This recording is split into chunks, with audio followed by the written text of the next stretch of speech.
मेरे बहुत अच्छे दोस्त पीएम मोदी और मैं हमने एक ट्रेड डील साइन कर ली है जिसमें अब इंडिया रशिया से ऑयल खरीदना बंद कर देगा, यूएस से लेगा, वेनेजुएला से लेगा और यूएस से 500 बिलियन डॉलर्स के गुड्स वो खरीदेगा, जिसमें मेजोरिटी होंगे डिफेंस सेक्टर के, एनर्जी सेक्टर के।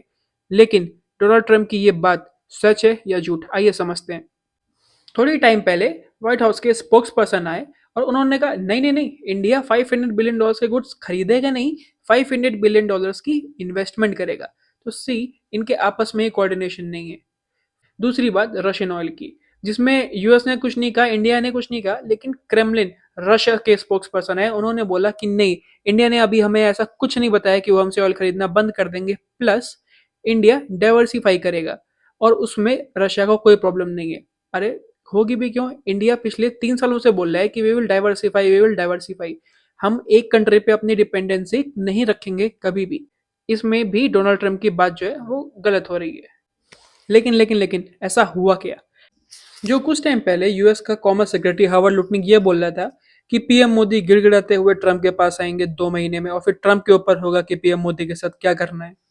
अब अचानक से ऐसा क्या हो गया कि out of a sudden Trump ने इतनी बड़ी डील अनाउंस कर दी कि 25% रेसिप्रोकल टैरिफ थे, 25% प्रिवेंटिव टैरिफ थे, कुल मिला के 50% टैरिफ थे, जो कि 18% तक चले आए। तो इसमें क्या पता चल रहा है, कुछ रिपोर्ट्स आ रही है, मैं एक न्यूज़पेपर कटिंग यहाँ पे लगा दूंगा, कि इंडिया ने ट्रम्प को सीधा सीधा कन्वे कर दिया कि अगर आप बात नहीं करना चाह रहे, कोई बात नहीं, यू कैन नॉट बुली अस। अगर ट्रम्प नहीं बात कर रहे, कोई बात नहीं, वी विल वेट। हमने पहले भी यूएस के सैंक्शन झेले हुए, हमारे लिए कोई नई बात नहीं है। ट्रम्प के बाद कोई दूसरा प्रेसिडेंट आएगा, हम उससे बात कर लेंगे। अब इंडिया का इतना बोल्ड स्टैंड सुन के यूएस में हड़कंप मच गई। मीनवाइल इंडिया कर रहा था, इंडिया साइन कर रहा था mother of all trade. India में व्लादिमीर पुतिन आए हुए थे, इंडिया चाइना से एंगेज कर रहा था। तो ये सब देख के यूएस को मजबूरी में ये ट्रेड डील साइन करनी ही पड़ गई। चलो देखते हैं अब हुआ क्या। हुआ ये कि 50% लगने वाले टैरिफ 18% रह गए, चाइना के ऊपर 34, जो हमारा सबसे बड़ा कंपटीटर है। तो हमारे एक्सपोर्टर्स के पास एक एज है कि हम एक्सपोर्ट कर सकते हैं। प्लस हमारा कोई कमिटमेंट है नहीं कि हम यूएस पे लगने वाले नॉन ट्रेड बैरियर्स को कम करेंगे या जीरो करेंगे। तो हमारी जो डेयरी इंडस्ट्री है या हमारे जो फार्मर्स है, हमारी जो मीट इंडस्ट्री है, उनको कोई लॉस नहीं है। सेकेंड पॉइंट, जियो पॉलिटिकल वाइज हम अभी भी रशिया से ऑयल खरीदेंगे। हाँ, ऑब्वियसली हम डाइवर्सिफाई करेंगे, हम वेनेजुएला से भी ले लेंगे, यूएस से भी ले लेंगे।